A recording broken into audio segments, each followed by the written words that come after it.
ఈ కేసులో బెదిరించి భయపెట్టి తీసుకున్న స్టేట్మెంట్లు తప్ప ఎలాంటి ఆధారాలు లేవు. నీకెలా తెలుసు? ఏమో నాకు అన్నలు తెలిసిపోతే అంతే.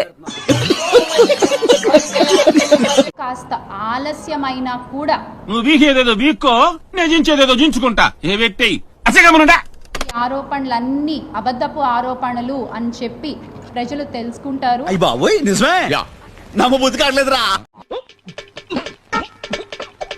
నిజం బయటికి వస్తుంది. న్యాయ వ్యవస్థల మీద మాకు నమ్మకం ఉంది. స్ట్రాంగ్ ఎవిడెన్స్ ఏదైనా ఉంటే చెప్పండి. ఎవిడెన్స్లు ఖచ్చితంగా ఆ న్యాయస్థానంలో నిజమే గెలుస్తుంది అని మేము నమ్ముతున్నాం. అంటే ఇవన్నీ మాట్లాడాలని నమ్మకన్నాను. కరెక్ట్ మనిషి దొరికావా? ఖచ్చితంగా ఇంకో మాట నేను చాలా గట్టిగా చెప్పగలను. ఆంధ్ర రాష్ట్రం పూర్వ వైభవాన్ని సంతరించుకోవాలి అంటే అది ఒక్క వైఎస్ జగన్మోహన్ రెడ్డి గారి వల్ల మాత్రమే సాధ్యమవుతుంది. 4 సంవత్సరాలు జగన్ గారి పరిపాలన ఒకలా ఉందండి. ఏం చెప్తా, అందరి ముందు పరిగిపోయిందిగా, ఇంకెలా తలెత్తుకుంటాం. Make Andhra great again with Jagan అన్న. కలాం గారు కలలు కనమన్నారు, కథలు మింగమనలేదు. జోహార్ వైఎస్ఆర్, జై జగన్. దెబ్బ కనీసం రెస్పెక్ట్ లేదు ప్రెస్ అంటే.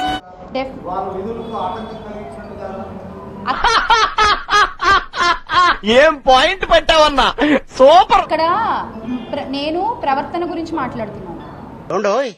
ఇది విన్నారా?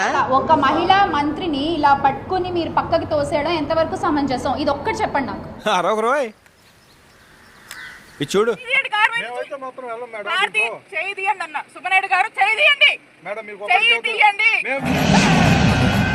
ఇప్పుడు ఎక్కడ కొట్టాలరా నిన్ను? పట్టుకుంటే పని మార్గం లేదా?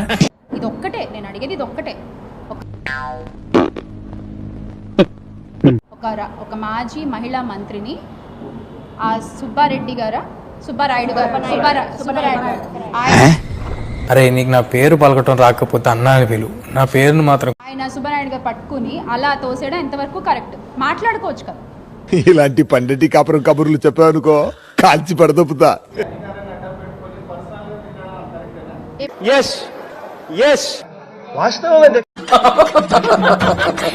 ఎప్పుడు తిట్టారన్న? చూసారా సార్ డబుల్ యాక్షన్ అన్న ఇప్పుడు సోషల్ మీడియాలో జరుగుతోంది ఏంటంటే, ఇప్పుడున్న అధికారాన్ని అడ్డం పెట్టుకుని చదువుకునే పిల్లలపై దొంగ కేసులు పెట్టి అరెస్టులు చేయించడం జరుగుతోంది.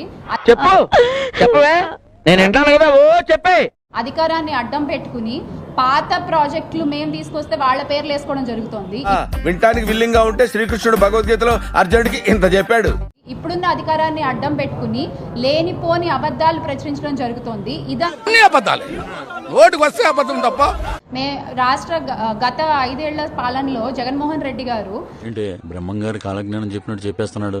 కరోనా లాంటి విపత్కర పరిస్థితుల్లో కూడా ఎక్కడా సంక్షేమ అభివృద్ధి ఆపకుండా చూశాను సీసీటీవీలో మీ కాపలా బలాన్ని నిజమైన ఆదాయాన్ని రాష్ట్రానికి తీసుకొచ్చినటువంటి ఘనత వైఎస్ జగన్మోహన్ రెడ్డి గారికి మాత్రమే దక్కుతుందన్న. మీరు ఇండియాలో మన డబ్బా ఎవడు కొట్ట బావా, మన డబ్బా మనమే కొట్టుకోలే. చూసుకుంటే మీకు ఆ విషయం అర్థమవుతుంది. ఇంకెంత క్లియర్ గా చెప్పిన తర్వాత ఎంగిలి కాన్సల్ దగ్గర కుక్కలా ఇక్కడ ఎందుకు మనం అధికారాన్ని అడ్డం పెట్టుకుని చేస్తుంది ఇప్పటి ప్రభుత్వం. చాలా గొప్ప పని చేసి గత ప్రభుత్వం ఏ రోజు చేసిందన్న?